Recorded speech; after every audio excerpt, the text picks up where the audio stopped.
Bonjour, je suis heureux de t'accueillir aujourd'hui pour ce temps d'étude et de méditation avec l'Angélus. Merci de prendre ce moment pour t'arrêter, respirer et laisser la parole de Dieu parler à ton cœur, là où tu es, avec tes forces et tes fragilités. Tu sais, il y a des jours où on se sent petit, parfois même insignifiant, face aux défis ou à la dureté de la vie. Peut-être que tu traverses une période où tu te demandes si ce que tu fais a vraiment de la valeur, si ton engagement a du poids aux yeux de Dieu. Le thème que nous allons explorer ensemble aujourd'hui, c'est la grandeur à laquelle Dieu nous appelle, même dans notre petitesse apparente. Souvent, nous pensons que seuls les grands comptent, ceux qui accomplissent des exploits visibles. Mais Jésus, dans l'évangile de ce jour, renverse cette perspective et nous invite à découvrir une autre réalité, celle où le plus petit dans le royaume des cieux a une valeur inestimable. J'aimerais t'inviter à te sentir concerné, car cette parole s'adresse à toi, à ta vie, à tes luttes, à tes attentes. Alors, pour ancrer notre réflexion, écoutons ensemble l'évangile du jour. Matthieu chapitre 11, versets 11 à 15. Amen, je vous le dis. Parmi ceux qui sont nés d'une femme, personne ne s'est levé de plus grand que Jean le Baptiste, et cependant, le plus petit dans le royaume des cieux est plus grand que lui. Depuis les jours de Jean le Baptiste jusqu'à présent, le royaume des cieux subit la violence, et des violences cherchent à s'en emparer. Tous les prophètes, ainsi que la loi, ont prophétisé jusqu'à Jean. Et si vous voulez bien comprendre, c'est lui, le prophète Élie, qui doit venir. Celui qui a des oreilles, qu'il entende.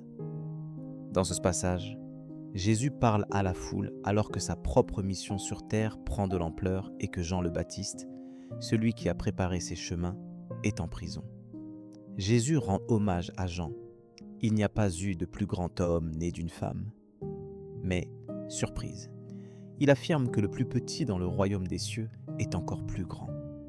Jésus nous enseigne ici que la vraie grandeur n'est pas dans la reconnaissance, la force ou l'apparence, mais dans la relation avec le Père, dans l'accueil de son amour et de sa volonté.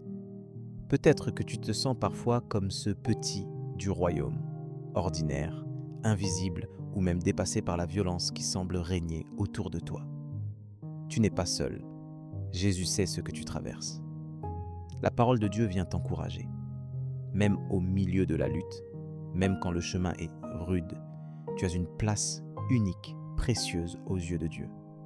Jean chapitre 1, verset 12 nous dit « Mais à tous ceux qui l'ont reçu, à ceux qui croient en son nom, il a donné le pouvoir de devenir enfant de Dieu. » Ce statut d'enfant aimé fait de toi quelqu'un de grand à ses yeux. La violence dont parle Jésus, c'est celle du combat spirituel, des résistances, des oppositions qu'on rencontre lorsqu'on veut avancer avec lui. Mais Dieu n'abandonne jamais ses enfants. Dans Romains chapitre 8, verset 37, il est écrit « Mais dans toutes ces choses, nous sommes plus que vainqueurs par celui qui nous a aimés. » Ta victoire ne dépend pas de ta force, mais de son amour fidèle. Concrètement, comment vivre cette parole aujourd'hui? Je t'encourage à faire confiance à Dieu dans les petites choses. À choisir chaque jour de croire que tu es précieux, même si personne ne le voit. Ouvre ton cœur à lui, demande-lui de te montrer ce que signifie être grand dans son royaume. Matthieu chapitre 6, verset 33 nous invite. Cherchez d'abord le royaume de Dieu et sa justice, et tout cela vous sera donné par-dessus. Mette ton énergie à chercher à sa présence, à aimer, à pardonner, à servir, même simplement. Je t'invite maintenant à prier avec moi pour remettre tout cela entre les mains du Père. Seigneur mon Dieu, merci pour la manière dont tu bouleverses nos critères de grandeur, pour ton regard qui voit au-delà des apparences. Je te rends grâce pour la vie de Jean le Baptiste, pour son humilité, pour son courage, et pour cette parole qui me rappelle que tu fais de moi un enfant de ton royaume. Apprends-moi à ne pas chercher ma valeur dans ce que je fais ou dans ce que les autres pensent, mais dans ton amour inconditionnel.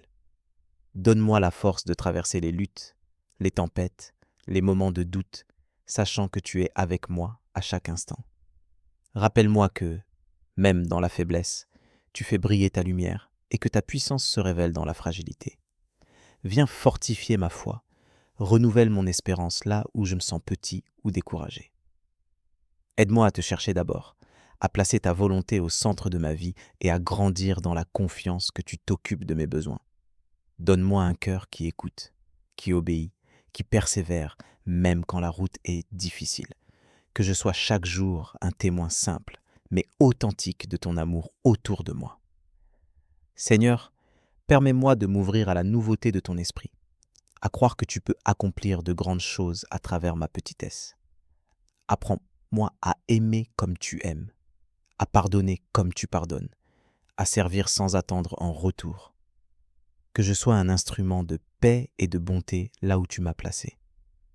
Merci de m'appeler à ton royaume, non parce que je le mérite, mais parce que tu es bon et fidèle.